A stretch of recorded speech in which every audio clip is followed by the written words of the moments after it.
people stop seeing this and they start to see this. And it works for officers too. We go, wow, we're still dealing with human beings. My name is Buck Wheeler. I serve as a deputy chief over the Community Alliance Command for the Fort Police Department. Captain Chris Salone from Tarrant County Sheriff's Office. Currently captain over criminal investigations. Initially, the program was pitched to me by our Sheriff Bill Wayburn. He knew that I had a reputation for working in the community and being involved in the community, especially here in the Fort Worth area. I was born and raised on the southeast side of Fort Worth. Was very active in the community there, and every position I've held with the Sheriff's Office, I've always tapped into the community in some shape, form, and fashion. So it was a natural thing for me to, kind of go that direction towards shop talks and programs like that. Anything to do with law enforcement and community and bridging that gap. I had just some history with a few other community projects in the past, and he had reached out to me and said, hey, I'm really interested in what the shop talk program is going on in Irving.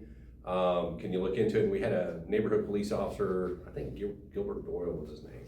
So we linked up, and it just started with a conversation. And then I actually reached out to you, and then it really started from there. And once we were able to wrap our brains around, honestly, how simple the setup was and how powerful these conversations were, it was a very easy decision for us to make that we need to get it started here in Fort Worth. There's a lot of ways to answer that. Number one, I love it. I love, one of the beautiful things about this job is the opportunity to connect with people. I'm a people person, and so that's the main part of the answer. The second part is, as I've moved through my career in the position that I'm in, yes, I'm still very involved with people, but I often sit behind a desk now, and I miss getting out there. So any opportunity I can to just talk to the public and have just regular conversations. Because it gives us an opportunity to speak with real people. It gives us an opportunity to talk to just a day-to-day person, have an open dialogue and conversation with us in law enforcement. And you'll also get very hard, honest opinions. And that's not always presented at the town hall meetings or the city council meetings or the county commissioner meetings. Every time I go to a shop talk event, just when I think I get things figured out or I understand, maybe different perspectives, I hear something that I didn't think about before. So I learned stuff, and I can see it. I can see it in the faces of the people there, and I can see it in the officers. The officers some insight on what the citizens are feeling, what are they thinking, their line of thinking, and gives them some insight. And that's educational for officers included. Not every officer on the street come from my community. Not every one of us have the exact same background. So when we're talking to people in shop talks and things of that nature, it gives us an opportunity to give some insight, gain some education on where they're coming from, how they're looking at different incidents. When it comes to law enforcement, I've always said that we in law enforcement have to do a better job of explaining ourselves. And once we do that, usually 9 times out of 10, we'll come to a common ground with the law-abiding citizen who want to be heard, and they want to know their feelings and their thoughts are heard, and that you can be trusted. And the barbershop has always been one of those places of which it's a place to get some fellowship. It's a place to get some counseling. It's a place to get some advice. And it's been all of those things for me in my walk of life. So it's always important to kind of reach out and catch people, at their most time where they're most vulnerable. And for me, shop talk allow us to do that in a small, intimate type setting, but actually have good, honest conversations with the public. When we have those conversations in that environment where we are going to this space, the community's not coming to us, we're going to them. People stop seeing this and they start to see this. And it works for officers too. We go, wow, we're still dealing with human beings. So it's really, I love the connection, and I love seeing the connections and the light bulbs going off on both sides, whether it's officers or the citizens that we're talking to. When, law enforcement as a whole, we have to do a better job of reaching out and being all inclusive in this.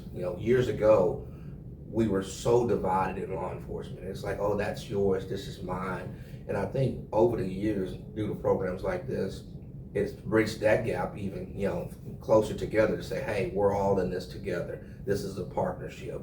As people, it's natural when we get together with a group of people, or we meet people we don't know. It's natural for folks to really kind of clue in on the differences. And it could be as simple as, oh, they have an Apple phone, I have an Android phone.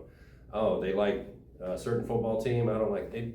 So we have a tendency to kind of focus on the differences. However, that's a slippery slope, because when we go down that slope, we miss about the other 99% of what we have in common. When it comes to public safety, I don't care if it's a kid, an adult, a citizen, a police officer, it doesn't matter. Public safety is common ground that brings us all together.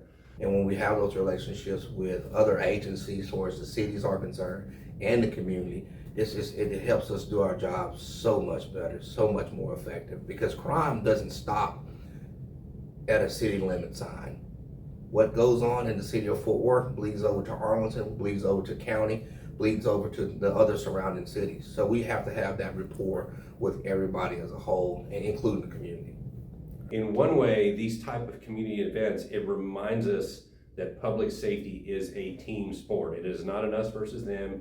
It is not just police are responsible. It is the community and the police have to work together to find solutions. So that's one piece of it. The other thing is it builds trust. Bottom line, it builds trust, and trust is the foundation for legitimacy, and that's how one views another's right to use authority and power. If I trust that someone deserves or they've earned that authority, I'm more likely to follow them, listen, be compliant. That's and there's research on this, and trust with the community, the police department go up, the need to use force goes down. So when people trust their police department, we're less likely to have use of force, vehicle pursuits, and those are two things at the top of police incidents that cause the most damage in terms of injury, death, lawsuits, and loss of trust. If we can reduce that, we promote public safety. So these kind of events, it is rooted in public safety, but the key is it builds trust, and that's where the magic happens.